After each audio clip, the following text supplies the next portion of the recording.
Hello everybody. Welcome back for some Disco Elysium on this late December night. With the last stream, we pretty much spent the entire time in the whirling in rags, flipping between Classier and the Hardy Boys, but we finally got out of them what was going on with the murder of the man from Krenel. Lely, I think Classier said his moniker was. And we have to talk to Classier one more time, but after that, we have some stuff to do for Everart. And also for the cryptozoologist's wife on the other side of the water locks. So we're gonna get on with things and get to that.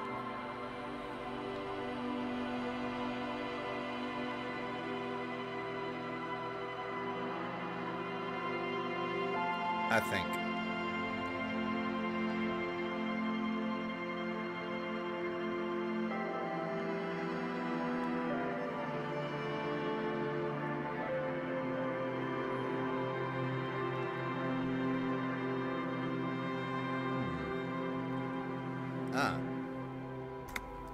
There we are. Must have hit the wrong button.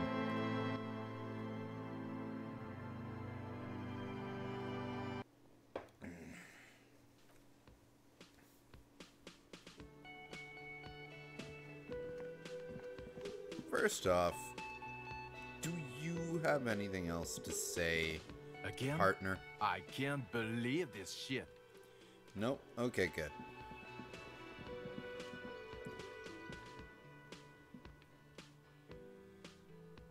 Get up there and talk to Classier. See what she knows.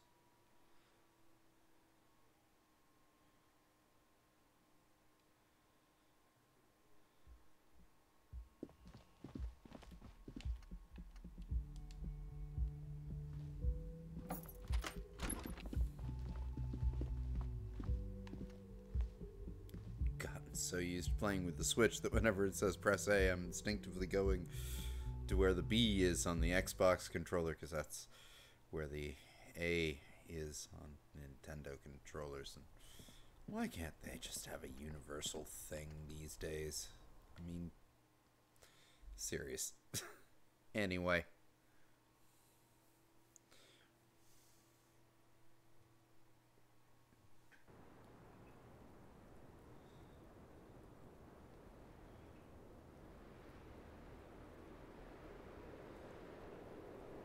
What do you have to say for yourself one final time? It's always good to see you. She cracks a weary smile, leaning back against the railing. Something in her demeanor has changed. She's tired, consigned to her fate, to being here with you and what's to come. Hardy Boys told us what really happened. I understand. She puts her coffee mug on the table. Just like that. No resistance. Her shoulders are slouched, her feet long and straight. You don't look surprised. You were expecting this? You sent us on a runaround.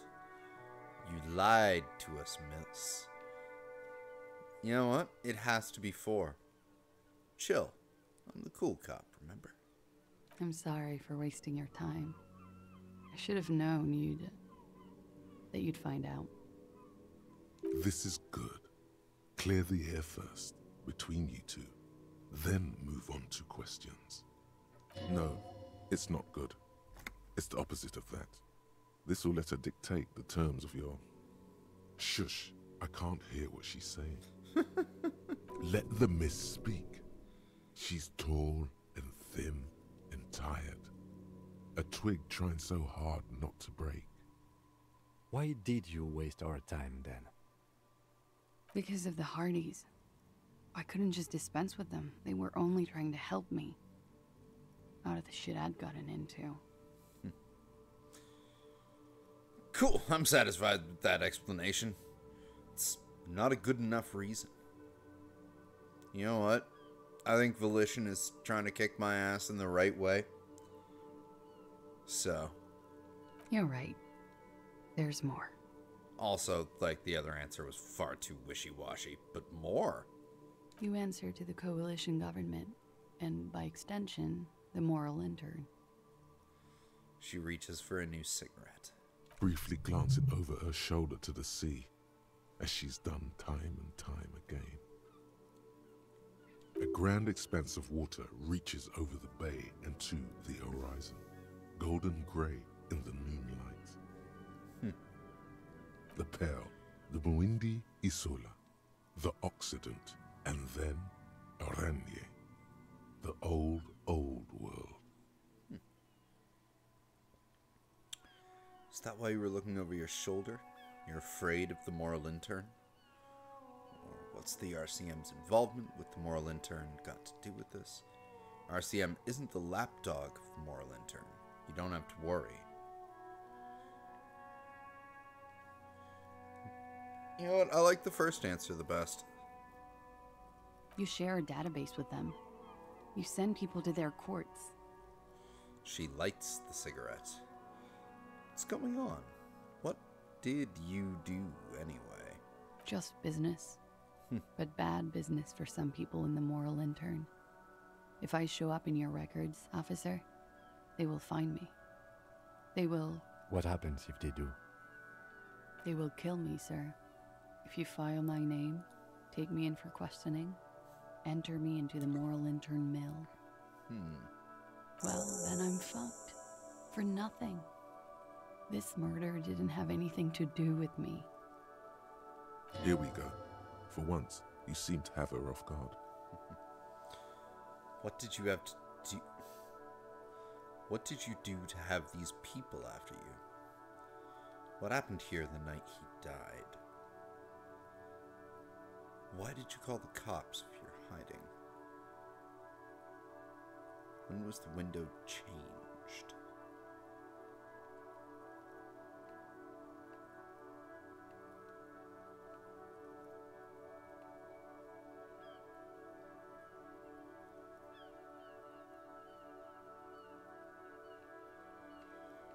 That's a good question too, actually.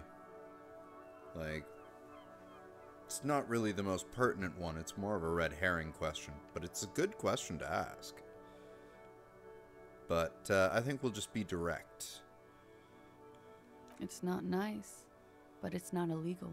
Not here in Revachol, or even in Oranje. What exactly did you do? Industrial espionage. I joined a business collective with the intention of betraying them. I did my job well enough to be asked to do it again. With a bigger company. The kind you really, really don't fuck with. I took their ledgers, 2 decades worth of accounting. I need the names of the companies involved and who hired you. Taps on his notebook. The job was Lou's doing County Savings Bank. They sound small, but they're part of the Lou Scott conglomerate. That was the second job. The first was some printer company. You wouldn't know them. As to who hired me for the job, I don't know. But they're after me too. Along with Lou Scott and their friends in the MI. Once you're done in the competitive intelligence circuit, you don't have allies. You're radioactive. Serves them right. When I am king, this savings bank will be the first against the wall. You're right. This is bad. You've destroyed what other people have built. It's a lot of shit you've gotten yourself into. I'm sure there are people who've done much worse than that. No. Number 4. Directly to the point. It is. Many people lost their jobs. Not just C-suite. Ordinary people. What I did to get to accounting... Shakes her head at the thought. A lot of people got hurt. But that's just more of my shit you shouldn't have to deal with. You're solving a murder.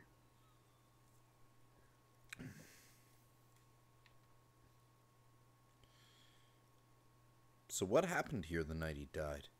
We were there. Together. In bed, I mean. Tell me exactly what happened. Okay. He was in a kneeling position. He had just entered me. I was on my back, looking at him. I heard the window behind me shatter, and I turned to look. There was a hole in the glass. I turned back to him. His eyes were looking through me, and his mouth was open, dumb. I could see. I could. A great pain moves through her, a dark and indefinite wave. She continues in spite of it. I knew he was dead before he fell down on top of me. Then what happened? He was heavy. I pushed him off and he fell to the floor. There. He only had his boots on. I bit the pillow, not to scream, then ran downstairs. There's a long pause. She just stands there, her arms at her sides. I waited for the second shot to come. For me. I thought there would be one. It never came. She's forgotten about her cigarette. The butt has burned right down to her fingernails. Could let her know about the cigarette. Sorry this happened to you. Sure you're not making this up? That's a motherfucker. Just nod. We're gonna need more details, ma'am. No, that is a motherfucker. You know what? I'll be nice. Oh. She looks at it and quickly tosses the butt aside. Yeah. It was a real motherfucker. She immediately lights another one. What time was this? When did it happen? It would help us if you could be as precise as possible. 11:30 to 12:15. I don't know the exact time. Around midnight. It's okay. Were you inebriated? Not as much as usual. He'd done a line, plus other things. I was drinking. Wait. Titus said she was gurning her jaw off, much more than usual. Titus said you look pretty high. Oh, yeah. I did one of his lines, just to clear my head. Good thinking. Clear your head. You should clear your head. Get into his mindset. I do that a lot, electrochemistry, but for now we are busy.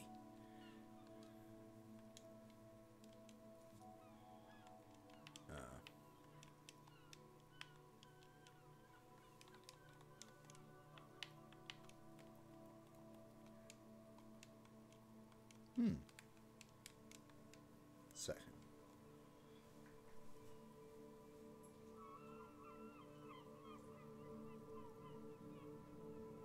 Did you hear or see the shooter in the course of this? No, What did you do then? nothing. I was trapped. I was stuck in my room downstairs. I got some clothes on and crawled back up, drew the blinds. Blood was coming from his mouth. Not a lot, just a little. He was still on the floor, slouched. I couldn't be there with him anymore, so I ran down and out of my room, into the hallway, down the stairs. I knew there would be people there.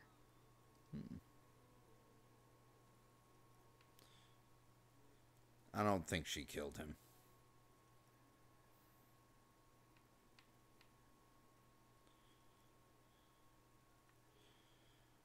But yeah, what happened after you ran downstairs? Sylvie was tending the bar. A lot of people were there. The Hardys were at the table in front of the stage. I think the Union box was full. Ruby was there too. They were having such a good time. I sat down and they all welcomed me. I didn't even have to say anything. Ruby knew something was wrong. Ruby? Before we continue, who is Ruby? Ruby. You know, the leader. The 8th Hardy. The leader? Of what? The Hardy Boys. She says it's if it's self-evident. Thought Hardy was the leader of the Hardy Boys. Well, nominally, yes. Ruby's the one they go to when things happen, like things they need taken care of. She's the organizer. This Ruby, in her phrasing, is entrusted with great power. She trusts her. So do the others. Would you say she is the 8th Hardy Boy? Why not? Okay, let's go on. What then? Well, Ruby said let's talk upstairs. I showed her the room. I've known these people since December. They know my situation, that I can't leave a paper trail. Ruby was the first one I told. She said she'd take care of this. It's what she does, you know, take care of things. I helped her get the body to the bathroom. We used a belt to pull him up under the shower, to keep him upright. To mislead you, they were tampering with the body. To produce lividity, matching a hanging? Yes. Yep. We completely missed the tampering. Looks like you got there in time. What was this, 20 minutes after death? Oops. Ooh. Failed that one, huh? Visual calculus? About 20, yes. Ruby explained it would make the blood... You know what he does. Yeah. She looks at the ground, then raises her light brown eyes to meet yours. And then what did you do? Ruby went outside to talk to Titus and the boys. I was just looking at Lely in the bathroom. I had to put his clothes back on. His armor, too. It was tough, but I've seen him take it off and put it on many times. It took Ruby maybe half an hour to come back with Titus. I'd gotten him ready by then. They carried him out. I knew what they were going to do. Make it look like a hanging. Ruby said they would. What did you do while they were hanging him? Ruby said to wait here. She also said I wouldn't see her for a while. That we should lay low or something. So I did. And this Ruby? Do you know where she is now? I don't know. I haven't seen her since. Didn't think so. Make Titus give up Ruby's location. We will need to take this question to the Hardy Boys. Interesting. Why did this Ruby go through so much trouble to hide something someone else did? Look into this later. That's already a plan. What are you doing? Coming up with a theory. She said Ruby knew something was wrong before she said anything. How come? It was loud downstairs. She couldn't have heard the shot.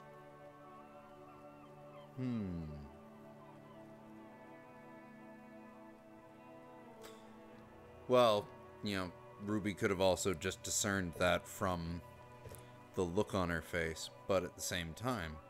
It is ominous. You already coming up with theories that put the blame on someone other than Clausia. When it happened, did you hear a gunshot? When he was shot? I may have. I don't know. I couldn't hear anything over the glass exploding. The gunshot wasn't that loud. This is something to keep in mind when assessing the distance of the shot. Could the people after you have killed him? That's the first thing that went through my head when I heard the glass break. And? I thought they'd found me. They've killed him to punish me. All last week, I've tried not to talk to anyone or be seen with anyone. She looks at her cigarette. So they wouldn't be hurt. I've come to understand, however, this is paranoia. What happened didn't have anything to do with me. Either way, it's something to consider. But maybe it did.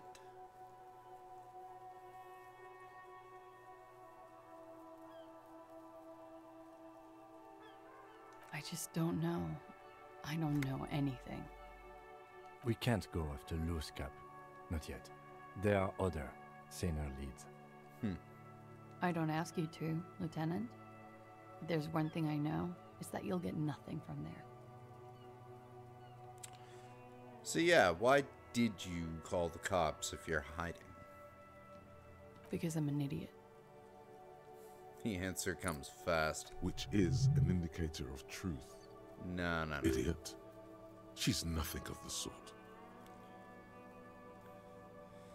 So you would have us believe, but you're not. I don't think so. Why did you do it? I'm not gonna disagree with you. No. I think, yeah, we'll go with option 1. You have to understand, the people around here, no one was making the call, and he kept rotting. And then they picked his clothes off, and that little fucker threw stones at him. Her jaw is clenched. Her throat moves. It takes all her strength not to cave in and sob. Once. Just one time. He kept throwing stones at him for 3 days. I could hear the thud. Thud. So I called you. I hope with all my heart it's not the last thing I do in Revachol. She definitely called the cops. That was task complete. It could not have been a lie. That is impossible. Oh God, that was a lie too. Who made the call then? She did, of course. Don't be paranoid, man. It's unbecoming of a police officer, and it makes you sweat. So when was the window changed? Last week, Angus and Titus's brother, I think he's called Tibbs, took care of it. Which takes drag. You should have another look at that window after this. Reconstruct the scene. It's right there. In her bedroom? Inside? Yes, you see the glass sparkling out of the corner of your eye. May as well ask it. Did you kill Lily? What? Why would I put myself through this? Insanity. Get myself cornered like this. There's a silence. He wouldn't have died if it weren't for me. I know that. But I would never hurt him. All kinds of crazy things happen when drugs are involved. Sweet, sweet drugs. It could have been a desire murder. Maybe an act of jealousy. He was a serviceman. He must have had a gun lying around, close to her hand. A military weapon using jacketed ammunition. Now you guys suddenly have theories pouring out, when they're obviously just stabs in the dark. Downstairs, people have this crazy idea that you killed him. It's okay if you did it in self-defense. Desire drives people loco. Drugs were an integral part of your relationship. Maybe they contributed to its end. You must have had a weapon nearby. Did you use that?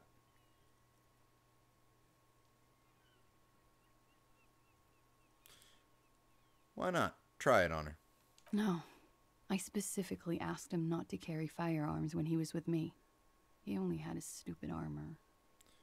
The bullet in his head was jacketed, military grade. Who else here has a military rifle? I don't know. His friends have rifles. Maybe those psychos did it. Coalition military have rifles. I'm not a munitions expert, and I did not shoot him. She might have been a tad disingenuous when she avoided talking about the bullet in his head before. Look who's waking up from 1,000 years of sleep. You lied to me about this bullet before. When I said he was shot, you said you're confused. I've said I'm sorry. What more do you want me to say? I did my best not to lie. It didn't always work. You know, it's okay if you did it in self-defense. I did not kill him to defend myself from rape. I told you before. That wasn't what happened. True, sire. 'Tis true. Okay, I think we're done. Like what?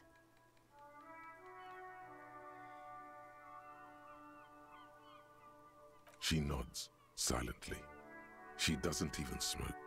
Just picks up the cold coffee and holds it in her hands. The lieutenant glances at you, then at the door. He's thinking, are we done here? Or should we arrest her?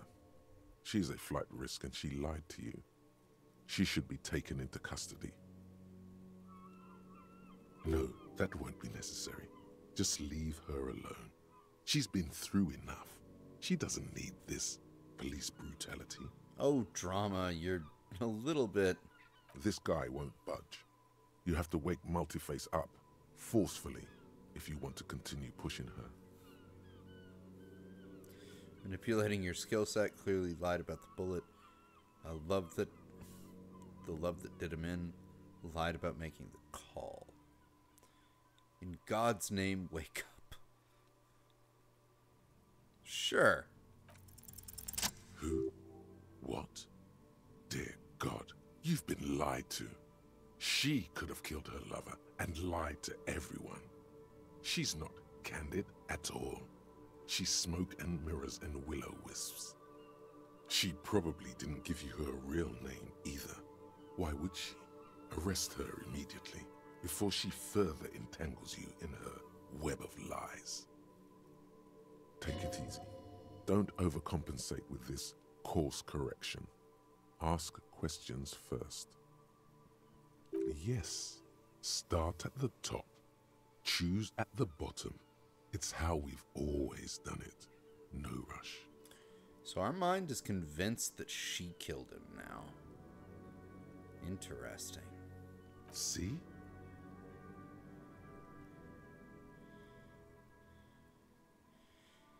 You know, I think you didn't make the call to the station. Real name isn't Elysium.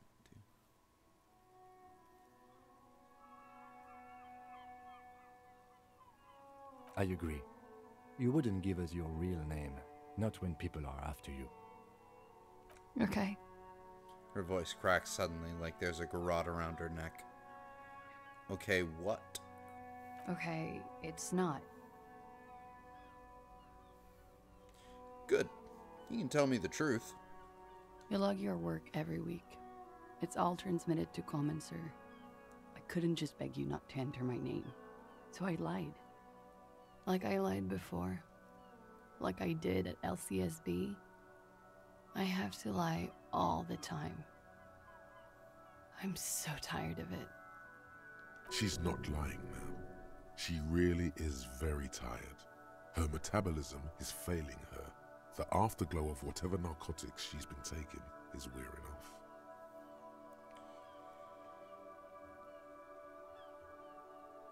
Was the passport bullshit too?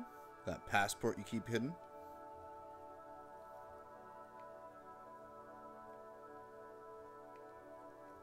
No.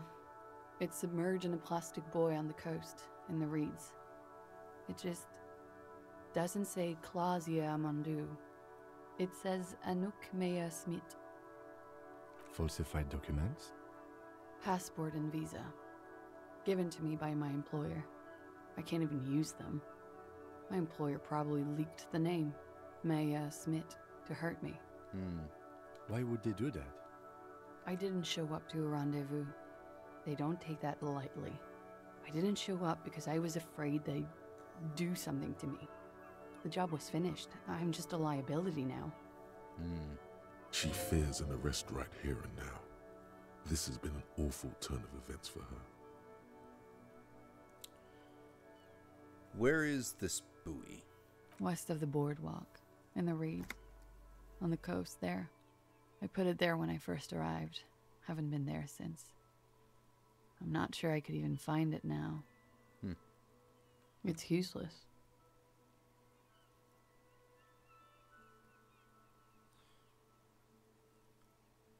Yeah, we'll check it out. The lieutenant makes a note of it. You're welcome to it. It's in the reeds northwest of here, past a broken sewage pipe, right near the waterline. Thank you. Now tell me your real name. It's Katarzyna Lazie. Smile on her face is timid, almost painfully so. Could it mean Clausia is an alacronym for Katarzyna Alazie?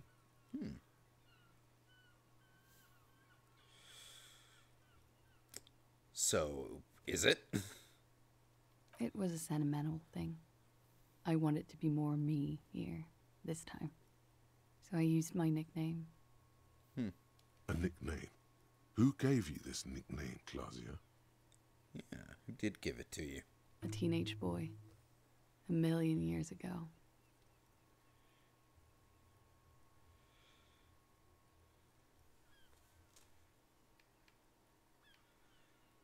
I'll just call you Miss Oranje Disco Dancer. I'll keep calling you Clausia. That's cool. She looks at the ashtray, then up to you. She doesn't feel like a Clausia. She feels like nothing. She nods, her back straight, ready for whatever is next. You know, I think you didn't make the call to the station. I did. She takes What a is step this? forward. I called your desk or whatever it is. The numbers are all over town. Call 8-100-2 for emergencies. There was an older woman on the other end. It sounded like she was smoking. She took my complaint. She coughed. That is the emergency's desk number. Anyone could know that, sire, by looking around and calling the desk. I don't believe a single word she says. What time did you make the call? Thursday night. It was late, sometime after 12. It checks out.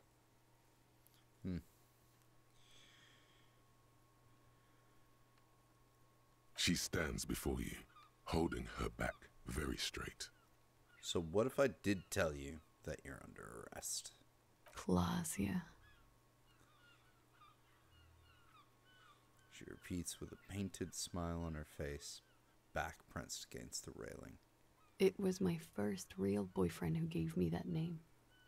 He never recovered from the shit we went through. Because of me. Who was he? He was a writer. He made Oranislet. And I destroyed him. She looks you in the eye, her mouth quivering. I know I'm shit. I know.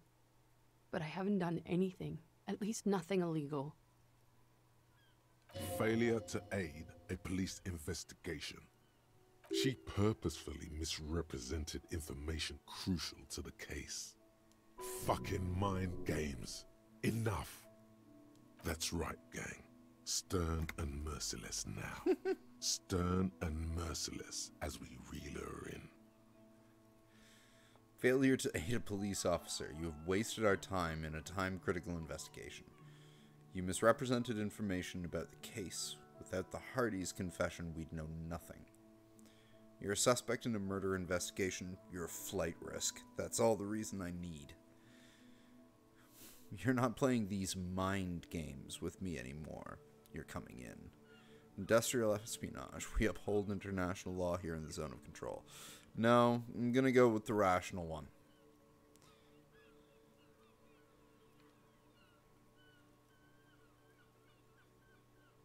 The lieutenant produces a pair of handcuffs. Please no. Her eyes become round with fear. She tries to back further off. Fragile, unshielded. Her voice is thin and tired. I think I know who did it. I know who shot Ledley. You know it wasn't me. Why would I do it? I have no motive. What do you know? Who shot him? She's silent for a second, as if looking into herself for certainty. Then, in a hushed voice, she says, gearing up for this betrayal is hard for her. Ruby.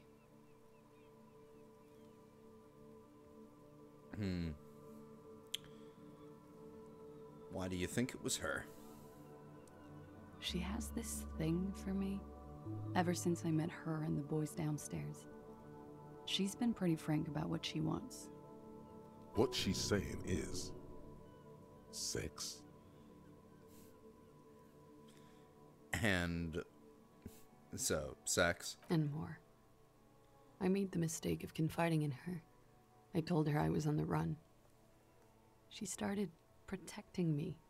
It became an unhealthy relationship. When I started spending time with Lely, she told me to end it. Said there would be shit if I didn't. It was not a good meeting. We stopped talking after that, but... I don't understand. What exactly in your relationship made you think she's romantically interested in you? She said she's in love with me. She even asked me to run away with her when I told her I'm a fugitive. She started developing notions about our relationship. And you led her on? Lieutenant narrows his eyes. A little. I was flattered, you know? But then I had to let her off, and it was not easy.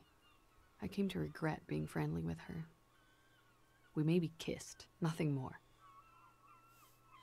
This is just sensationalism and guesses.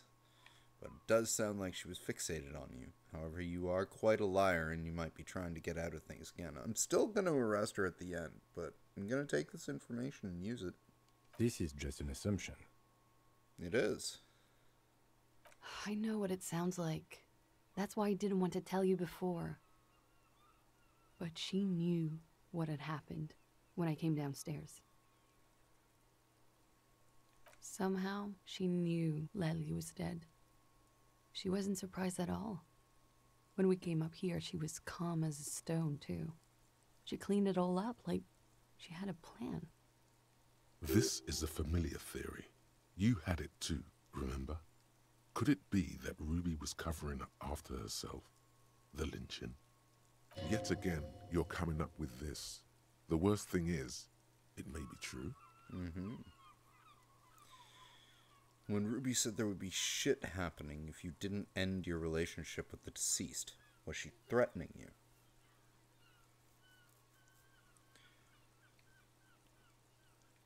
She came over one night, drunk, said she'd turn my life into a living hell. I've been threatened before, so I can tell when someone knows how to do it. And she's a pro. She must be. To keep the Hardys in line. I tried severing ties with her after that. I thought it had worked, but... She looks through the window of her room. Some of that fear is still with her. She exhales sharply. What are you talking about? She's afraid you'll arrest her. And how could she have killed him? She could have had access to the roof. You've noticed that door there, right? Maybe it leads downstairs. She could have come to the roof through that, then taken the shot right here, where I stand. It was dark outside. I wouldn't have seen her. Then slipped back downstairs without anyone noticing. That is possible. Interesting theory. Did she know that door exists? Had you been out there with her? Yes, of course. She's been up here many times, jacking private stations off the ring antenna. She used to come here to drink on the roof with me, before it got weird. Okay, well, that's it for Ruby. Okay, and what? Arrest the liar now. Why? She told us some pretty interesting things there. Don't arrest her. Push her a bit more, but then let her off. That Ruby theory was solid. And she's beautiful. I think I might push her a bit more and arrest her. Okay, I'll keep you here, miss, for now.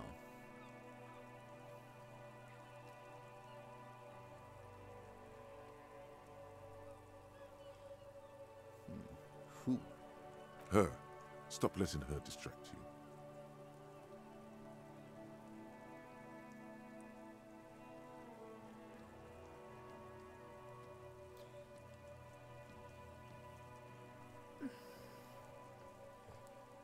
I wonder if that means, like, she goes away.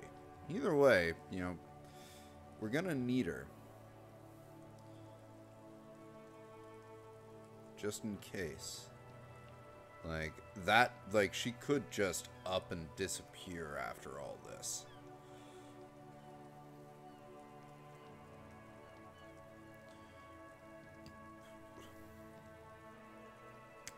The lieutenant definitely seems to want to arrest her. And I side with Kim over over this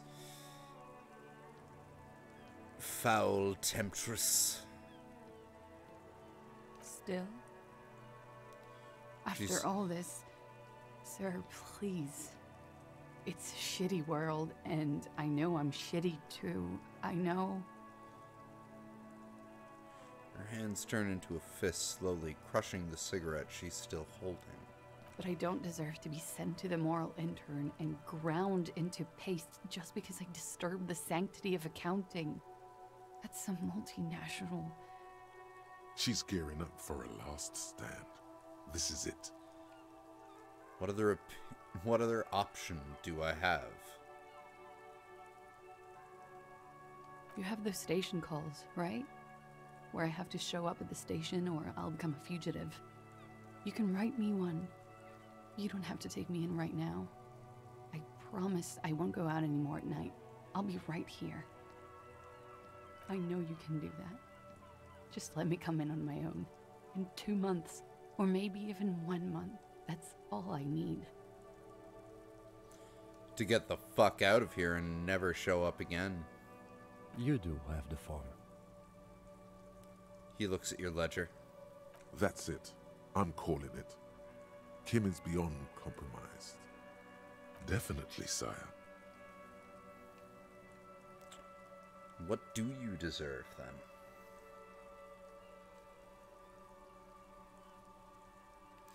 I like option 3 better, actually. Everything could change.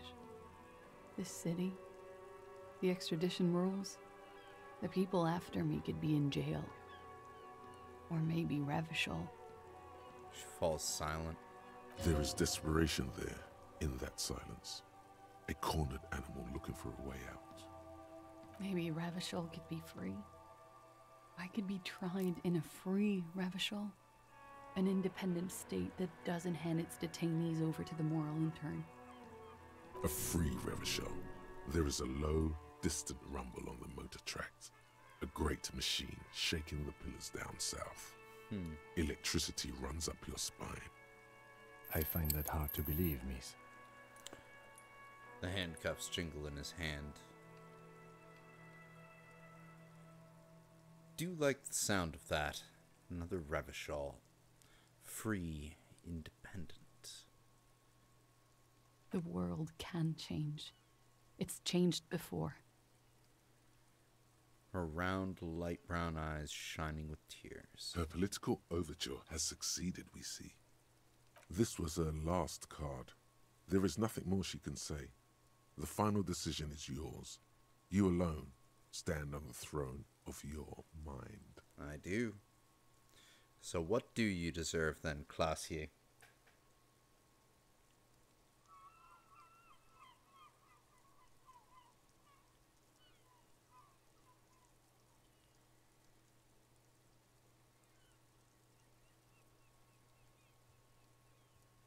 I don't know. To spend my days with smoke, drink, and dance, wallowing in shit. Just like everyone else. I think we're still taking her in. She looks at you in silence, her face filled with fear, lips parted. Wait. If you arrest her, Kim will have to transport her. You'd be without your partner for the rest of the day. Shut up. He's making a decision, and it's his to make.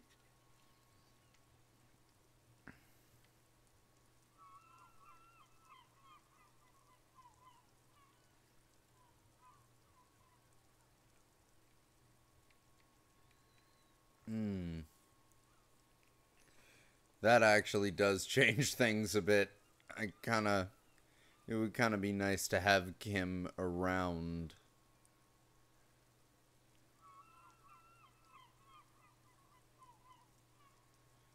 You know what?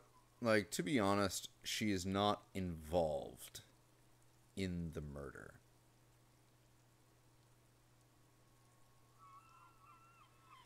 It's more we're keeping her. I want to keep her around if we need information.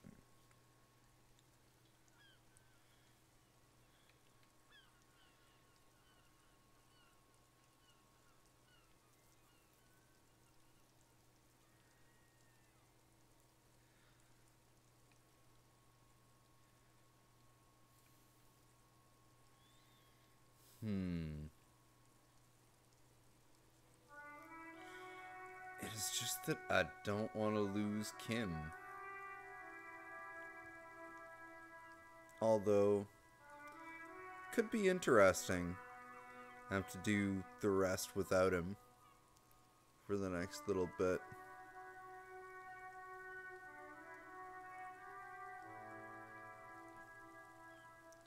Because, yeah, it's only 2 o'clock.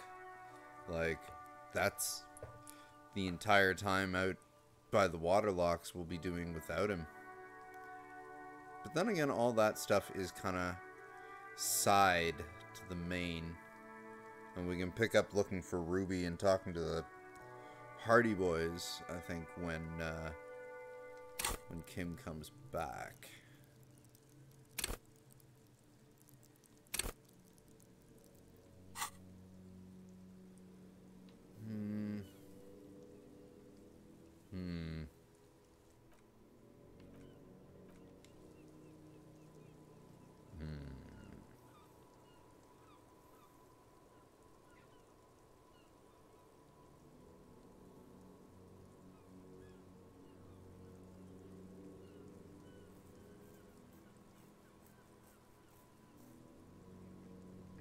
I just have this sneaking suspicion that if I let her stay, she's going to leave anyway.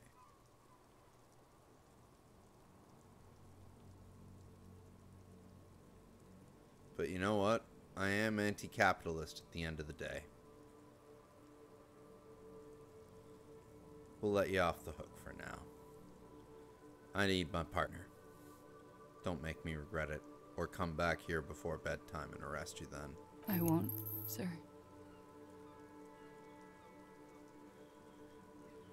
She exhales, shaking visibly, then she collects herself.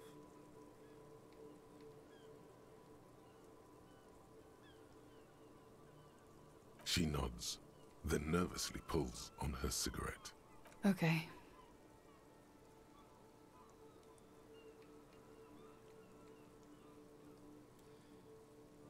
Okay, so we can still arrest her later. That option is there.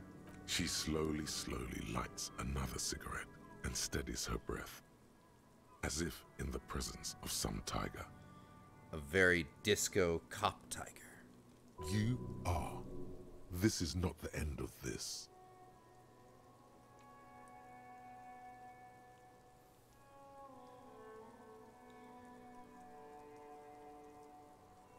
Independent.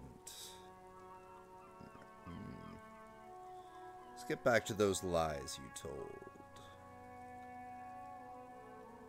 Lies?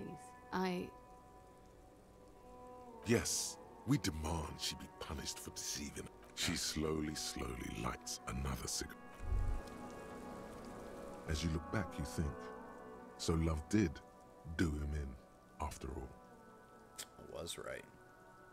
If it weren't for her, he would not have been there. The shot would not have connected with his soft palate.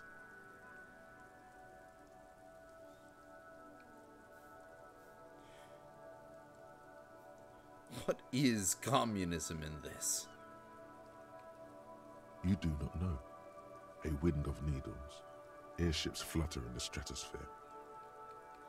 How do I know all this then? Who knows? It's getting cold out. You should go. Looks like love did him in, after all. She's silent, holding on to her coffee mug. No vapor rises from it. It's cold. It appears this one has not been entirely corrupted. This may help. This may help the others see. It killed him. No. Communism killed him. Remember?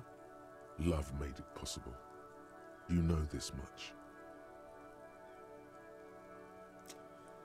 Say nothing and let her answer. Yeah. I'd like to think he didn't love me. Or that it was chemically induced and not real. Why? Easier that way. Was it real? I don't know. She looks down at the yard, then back into her coffee.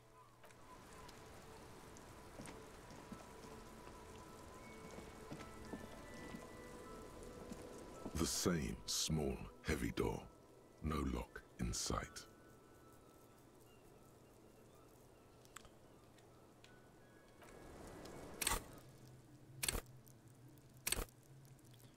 Well, I was gonna go down to the water locks, but it's been a little while now. Physical instrument is what I need for that? The same small, heavy door. Yeah. No lock.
The same small, heavy door. No lock even. in sight. You know what? Let's break this down and see what we can see about this whole ruby thing. Yes!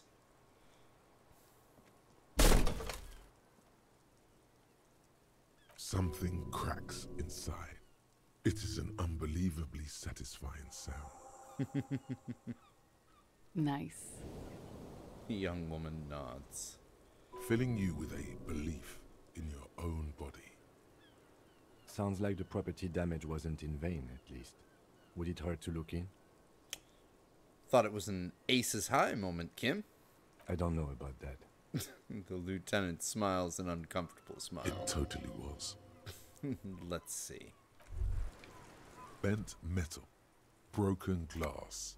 Your path lies strewn with the broken forms of everyday objects. You are the destroyer, the bane of inanimate matter. Gaze upon me, stuff and despair. No, I'm just a disempowered individual trying to take my disempowerment out on everyday objects. Yeah, I rip shit apart. Nah, gaze upon me, stuff and despair. It's just too good. It's too fucking good. Kudos. Thought gained. Anti-object task force. First off, we need to look at that window.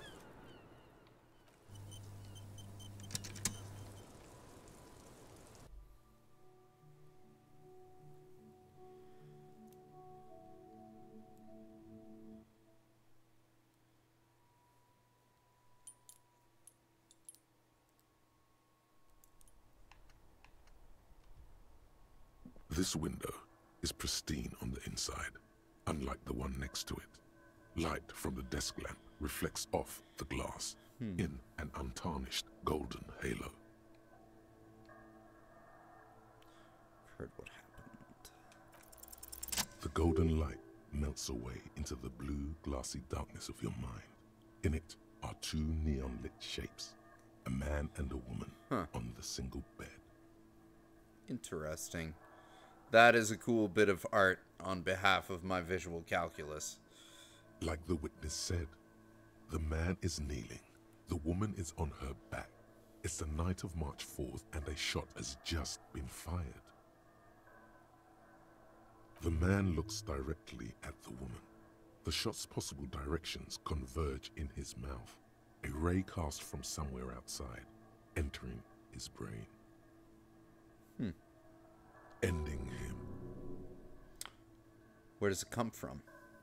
From the roof outside, location A prime. The glass fractures around the bullet hole. Shards face inwards like a corona behind the woman's back. So really, if it came from the outside, it came from close in. inspect the ghostly figures.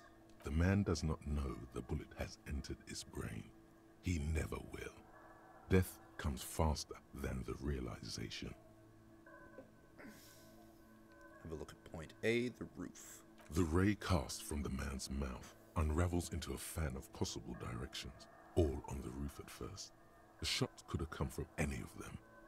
This is composite location A prime, most likely of the origin points.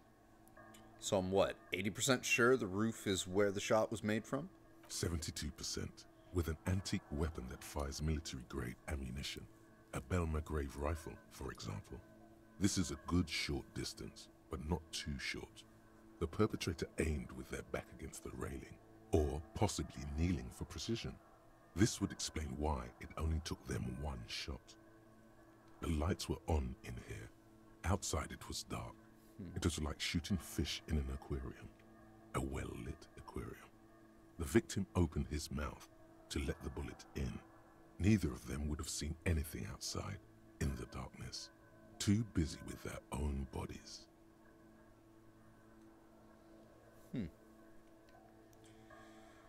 Could the shot have come from inside the room, closer point? No, that's just dumb. Are there any arguments against A prime of the roof? None that you've found thus far, but that doesn't mean there aren't any. Point Why X not? would contradict the woman's testimony, rendering the entire proposition void. These figures would be wiped out, detective. Could there have been another point of origin further away? That's a 28%, yes. In this model, the shot could have come from a greater distance. Nothing excludes the possibility. Should we extrapolate to include every possible point of origin in Martinez? Extrapolate the radius to include all of Martinez. You would need a map for that.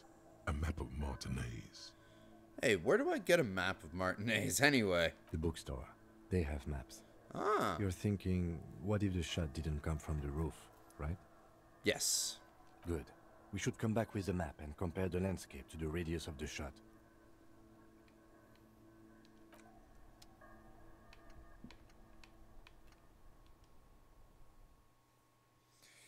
See, Kim? Alcohol does make me better at detecting this shit.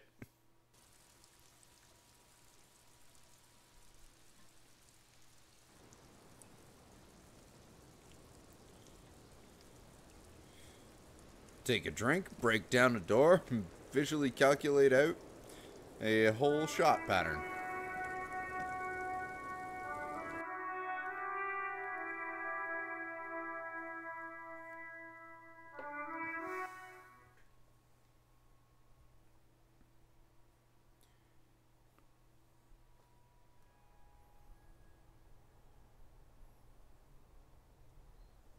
Hmm.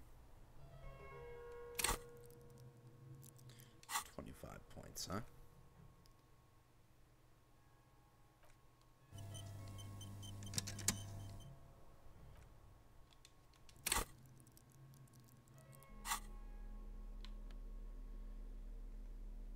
Seven uses left, huh?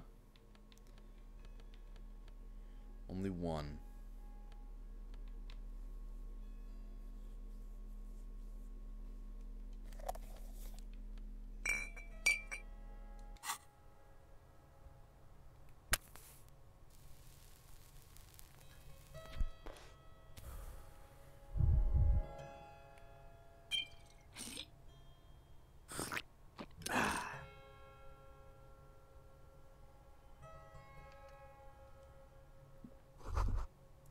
There's a tiny hole in the wall. You see a bedroom on the other side.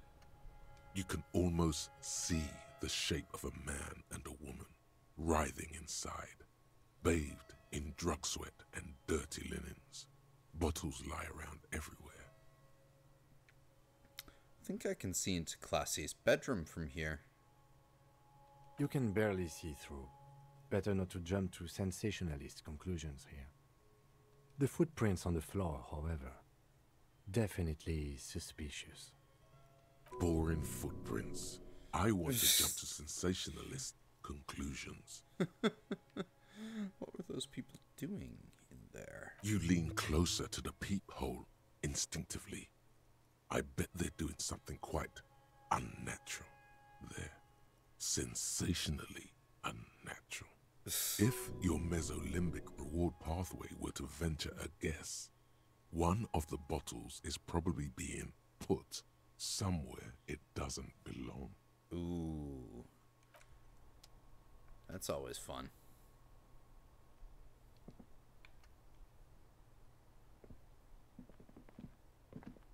You clearly see footprints in the downy carpet of dust covering the workshop floor.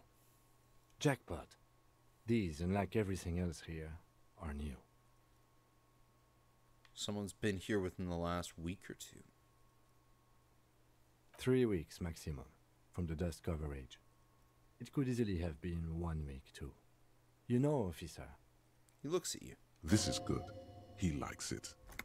There's a little smile there, in the dark of the workshop. This isn't bad at all. It was a good idea to see where that door leads. Commendable work bringing us to this place. Okay, so what does this mean? It means someone snuck through what seems like a secret route leading to the roof. The roof from where you can shoot our victim. This is significant. These prints, officer, could be the prints of our killer.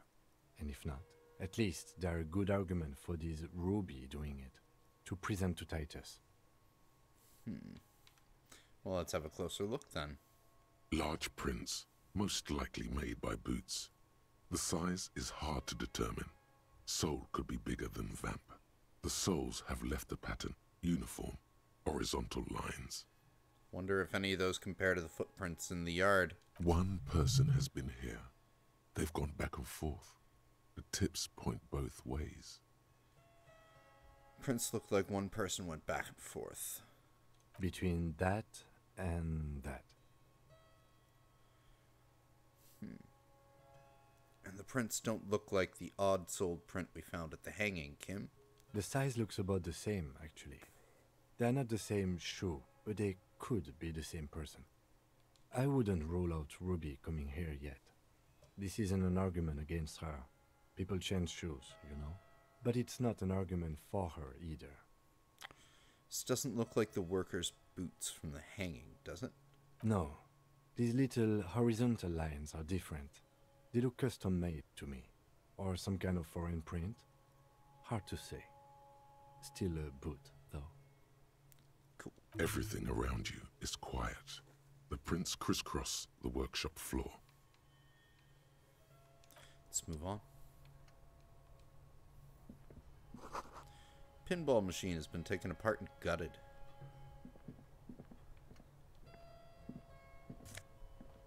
Ooh. Pinball maker's coat.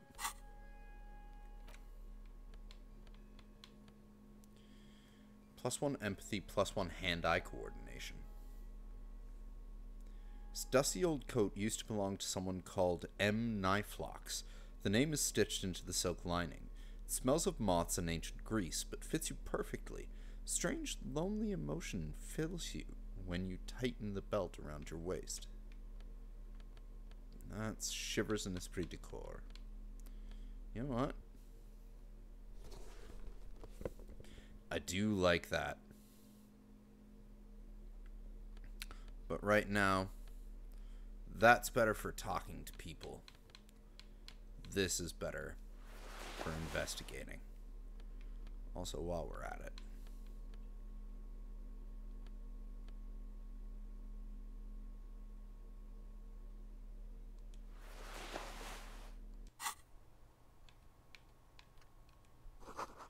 Schematics for a pinball machine, futurism themed. Boxes of tools and replacements for parts line the shelves.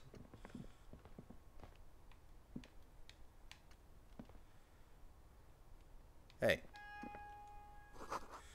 Small windows taped shut with black plastic. You can't see outside.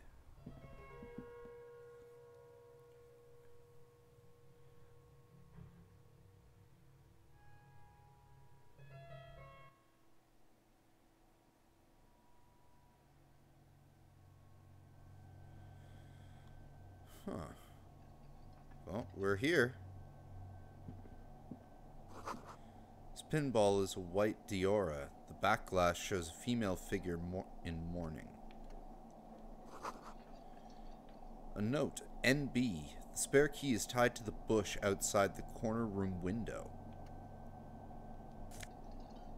Spare key, corner room window. 5 real. Over there, in the corner. Pinball machine? Not just any pinball machine. This is the pinnacle of pinball. Cornelius Gordy and the Mountain Goats. It's lit. You can't wait to get your hands on it. Lit.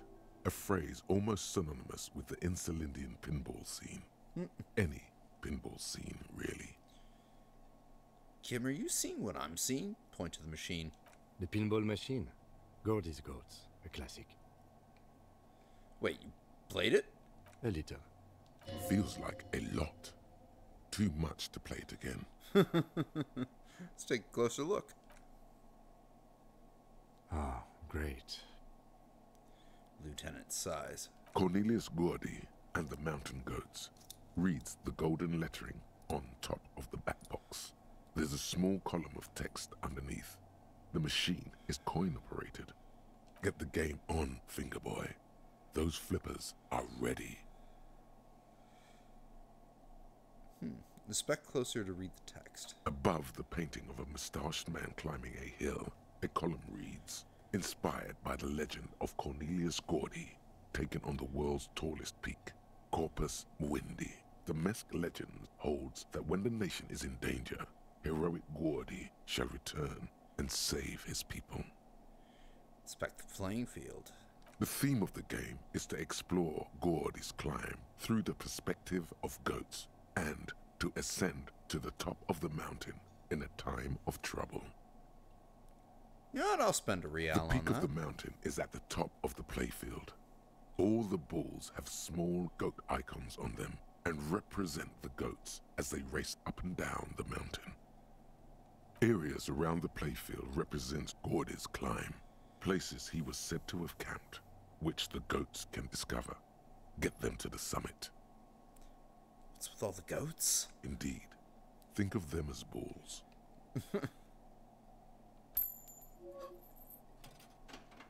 It takes a while to get into a rhythm, but pretty soon you're able to keep 3 goat-faced balls in play with relative ease. Go, go, Fingerboy. I feel sorry for the goats. If they only knew the kind of guy old Cornelius really was. Wait, what kind of guy was he then? The kind of a guy who uses the word savages a lot when recounting his travels. A masked nationalist. A racist mountaineer? An avid huntsman too. He was often photographed in his dining hall, surrounded by wall-mounted hunting trophies from every continent. Technically, human beings are at the top of the food chain, so... He also hit his wife and kids. Other people's kids too. Sometimes pets. Hateful little man. But you seem to be having fun. Pretty good at this. Your game is definitely improving. The jolly goats are flying all over the board, and although a few plummet to their deaths, you're never left with less than 3. Suddenly, a special passage leading to the summit slides open at the top of the board.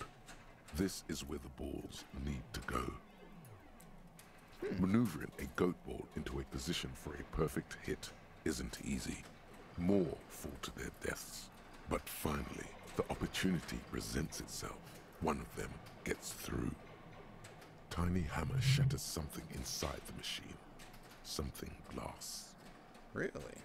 The words "pale rupture" light up on the speaker panel, and the machine starts filling with a thick, milky fog.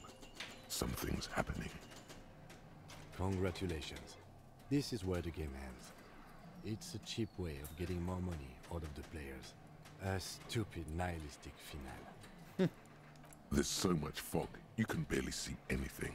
Some is actually leaking out of the machine, and one by one, your goats start slipping, disappearing into the milky nothingness. This can be navigated. The balls leave almost imperceptible disruptions in the fog. Use them to calculate where they hit next. You're down to your last goat, going mostly by sound. Eyes are useless at this point, but that goat is something special. 5 times you snatch him back from the jaws of death. Kim, it can be done. Just watch. I am. I've seen it before. Played it too. You will eventually make a mistake, and then it's all over.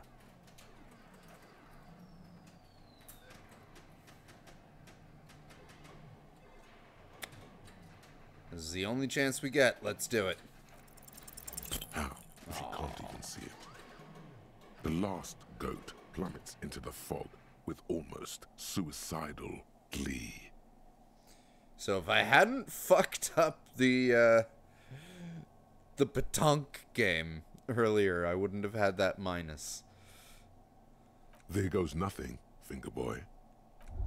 It was fun. It's clear you like the hard stuff, Brota.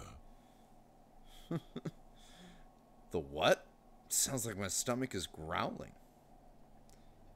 What's my lower intestine going on about? Evening falls. The time has come to take the vow. Vows? The vows are blood and flesh. What is my lower intestine going on about? Lower intestine? The term is metabolic and circulatory system. Okay, but what's the hard stuff? Fascism, Brota. Okay, stomach. I've made up my mind about fascism. You're going to keep your views, right? Keep your views, Brota. Absolutely not. I'm not about to be played by an upset stomach. There's a slow, painful growl somewhere in your intestines, knocking on your alcohol-engorged liver. See, I know that it's choosing that because instead of, like, condemning the guy for being a racist, like, animal hunting person, I just kind of grabbed onto he had a bunch of animal trophies. It's like, well, you know, he's a hunter. It's what he does. Not so much agreeing with the racism part, but okay. It is one of betrayal and disappointment. So yeah, that's the main reason. The main reason I'm not playing a fascist character. But You see a heavy steel door with a prominent dimple lock. It's painted blue. this door is connected to the one upstairs, but how do we get through? There must be a key somewhere. Probably somewhere in the whirling. It's not too important. We can get in and out using the roof door. Well, that thing did say that there was a key outside in the bush.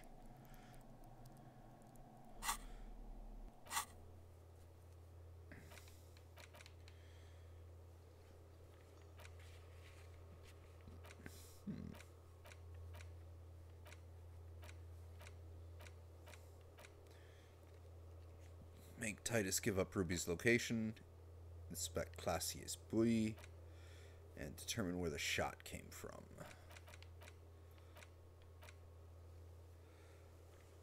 Find the murder weapon.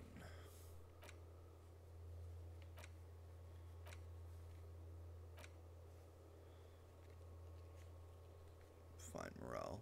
Okay.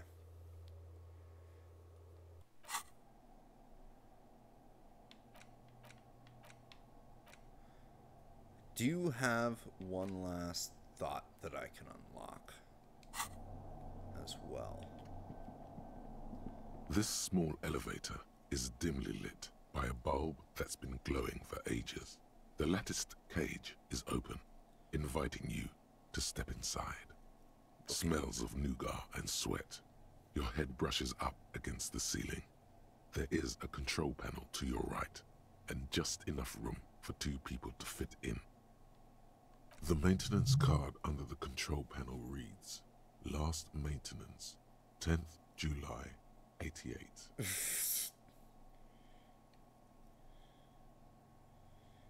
says the last maintenance was in 88. That it does. I say, let's brave it.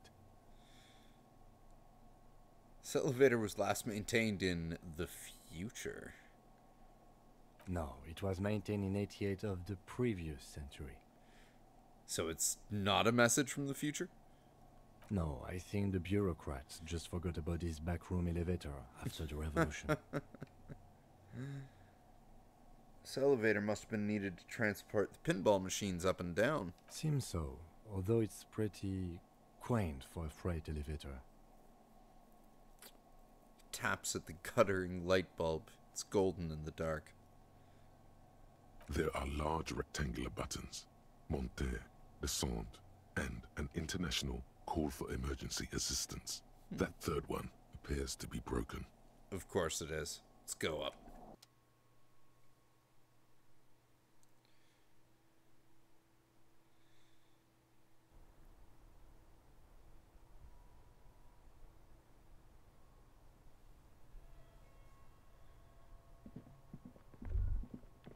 So this is where they brought 40 pinball machines to fix them up, a long time ago. Everything is covered with dust now.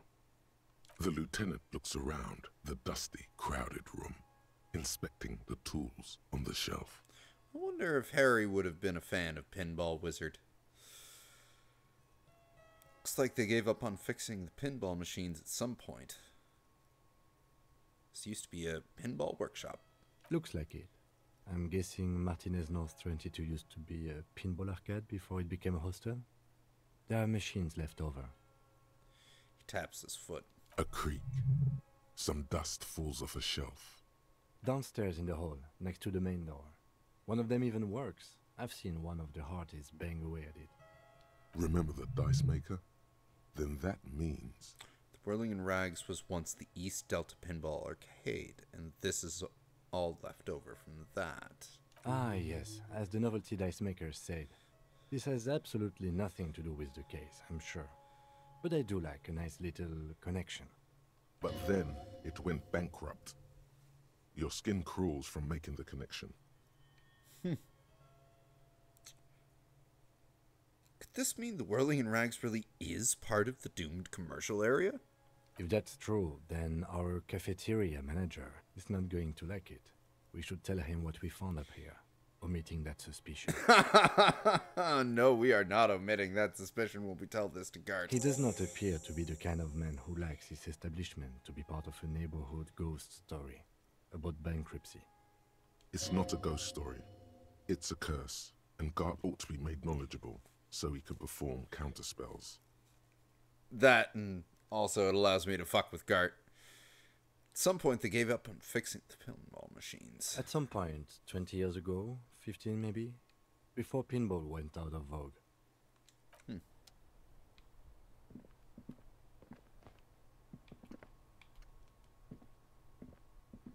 You clearly see footprints. Jackpot. These.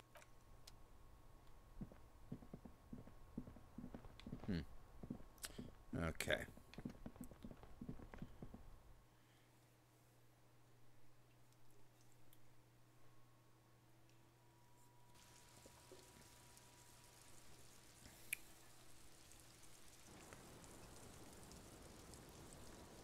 So much to get done in this game still.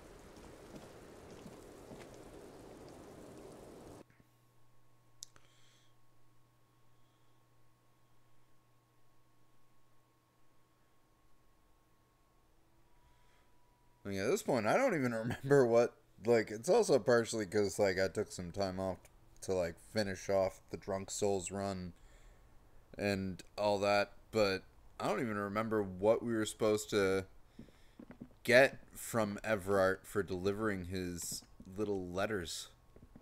I think he was going to try and get the Hardy Boys to do stuff for me.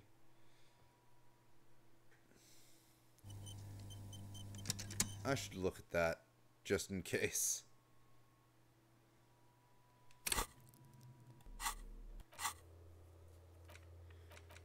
The Doomed Hostel.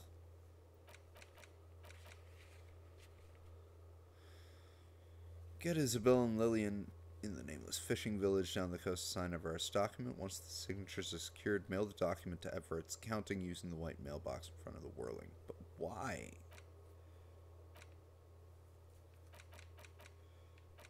Anyway.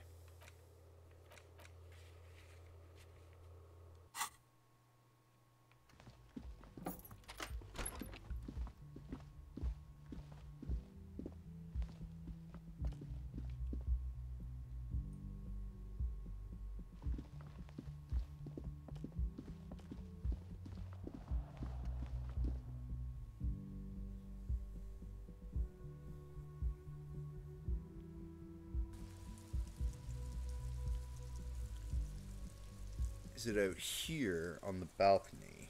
Might not be.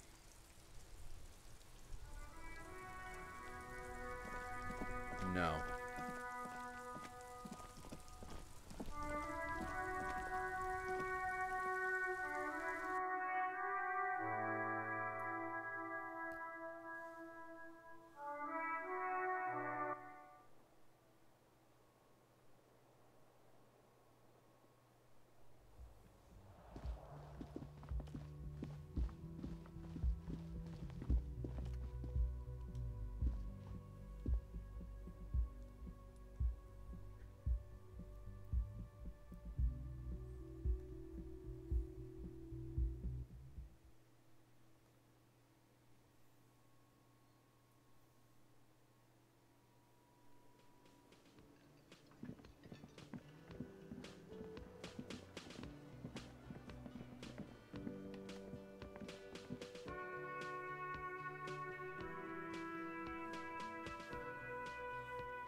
Going to search.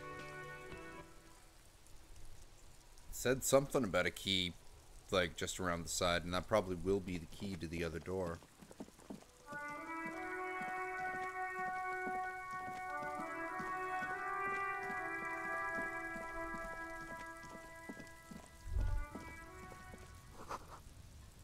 Sound of snow dripping off the roof. It's strange.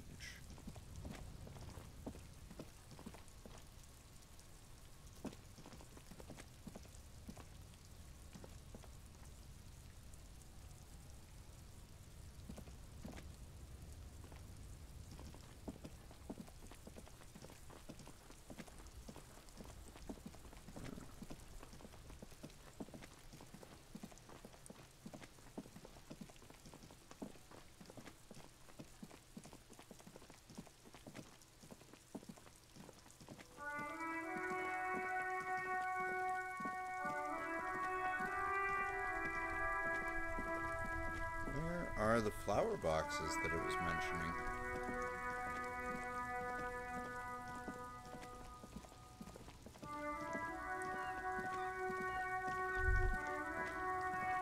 Damn, that felt good. Your heart's pounding nicely. You should tell people to fuck off more often. What? No, you shouldn't.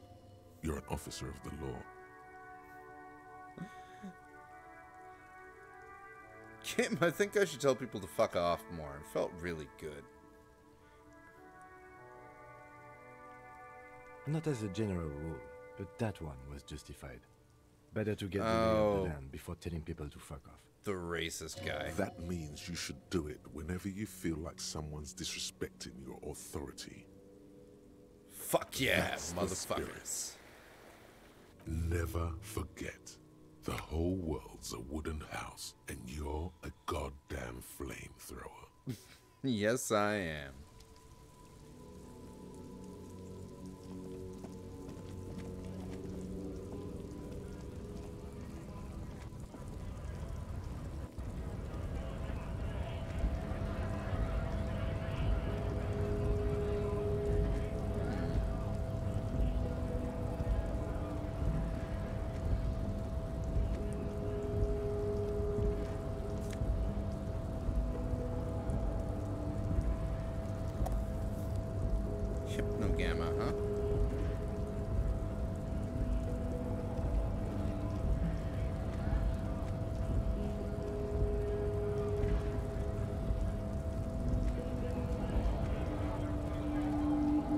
I'll get to the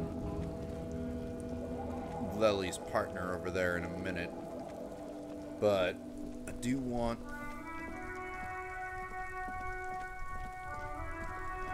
to buy a map.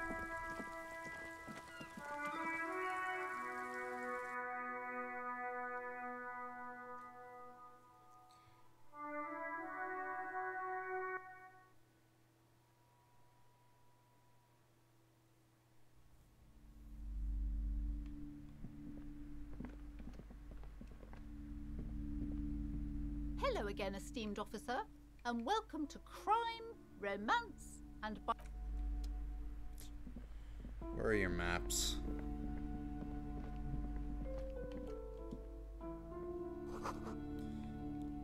Gift books and molten candy. The display rack is brimming with... This is entirely, completely you. You have found the right books. Display rack, worn paper box. Basically Conan.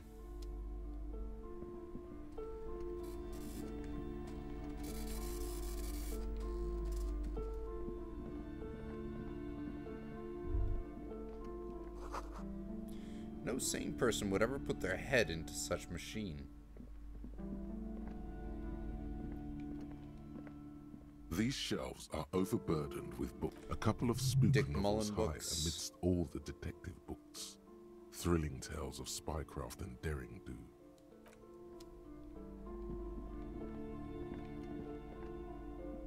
The plaque on the shelf reads, biographies of famous people.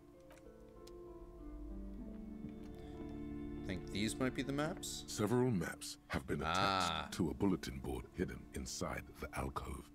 They're held up by small pins. The board has come loose from one corner. The maps look old and faded. Your eye catches a map of Insulinda, a map of Revachol, and a map of Martinez. Map of Martinez. This could work, maybe. Angry storekeeper stare down. Oh, it's only 90 cents? I want to buy the map of Martinez. Always good to be informed of your surroundings.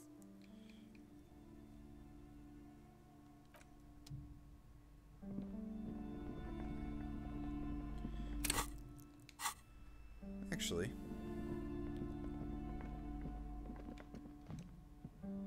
Several maps. The maps look old and faded.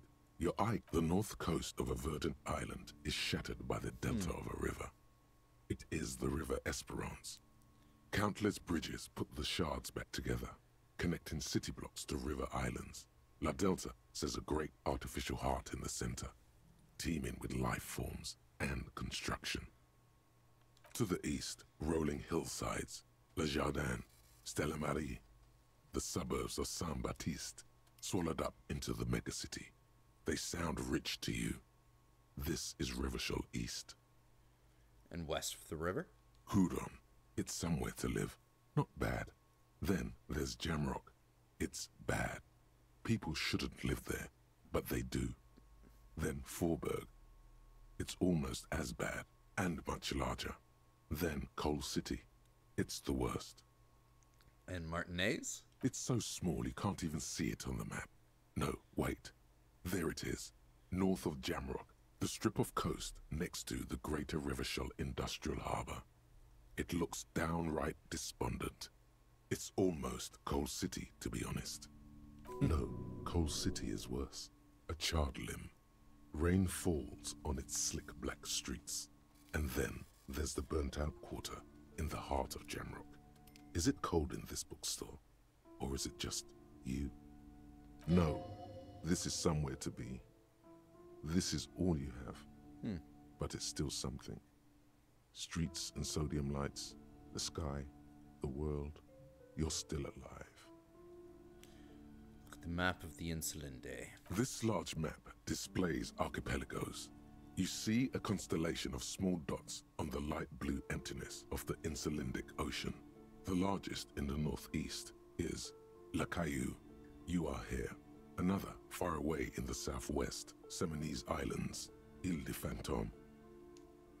What else? Ozon, Laurentide, Fas Alamir, Archipelagos, North Arcade Islands. All just specks of dust on the vastness of the Insulindic. On the edges of the map, the color fades into a blur of dotted lines, black and white, disintegrating into mathematics. In the northeast, a dust mite stands on the north coast of Caillou. In a bookstore, it's you. Radiating outwards from you, the suzerain Revachol. With a radius of 80 kilometers, still, the crown jewel of this Isola would be barely visible. Squint first. Can you see the cities on the islands? You can, on Caillou, Revachol, a single black star, on Ozon, Fondelier, and Vilmandu, on Archipelagos, Croyan Moran, Villiers, on Semenine, Olduvai, and on Laurentide, Deora of the Seven Seas. Lost little pearls of light, tiny fires in the dark. The ocean breaks apart into a tangle of cosines and azimuths, all pointing into pale nothingness. Muindi is the north azimuth. Grad is the northeast azimuth. Samara is the east azimuth.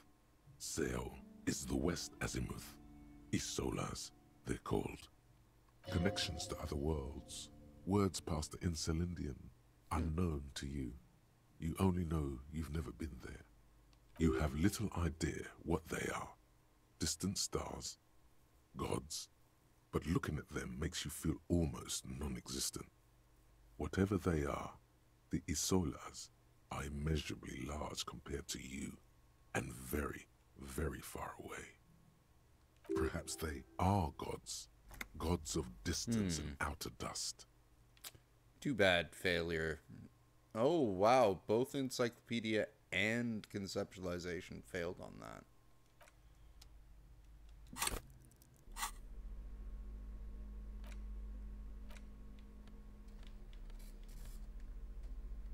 The worn map features the patchwork grid of the streets of Martinez, with directions to appropriately touristy locations. Year 48 resides on the upper right corner. Trace path through the grid. Your finger moves through the various streets, across Rue de Saint-Ghislain and Rue Saint-Sipar, over Saint-Brun and Martinez North, finally coming to a halt on the spot where you are currently standing, although the map gives no such indication itself. For a more detailed view of the map, go to your journal and select the Map tab.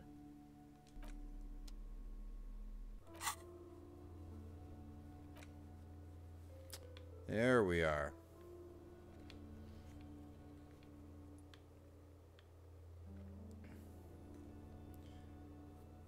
Damaged ledger. Barbell. Cargo container door. Set of tracks. Tell me to home.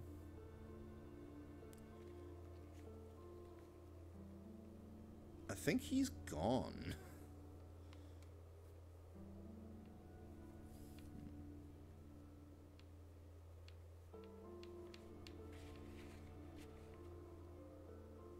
Alright then.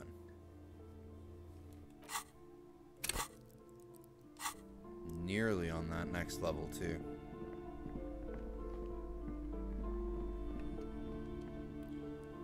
I might put that point in shivers actually.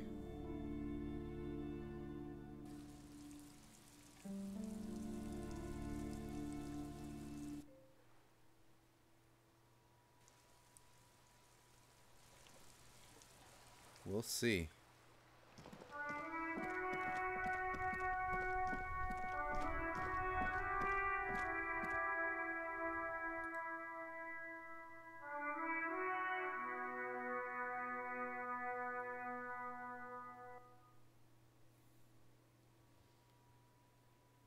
All right. Well, we didn't make it out to the water locks in this stream. I think I'm gonna call it here. But we did make a few more breakthroughs in the case. And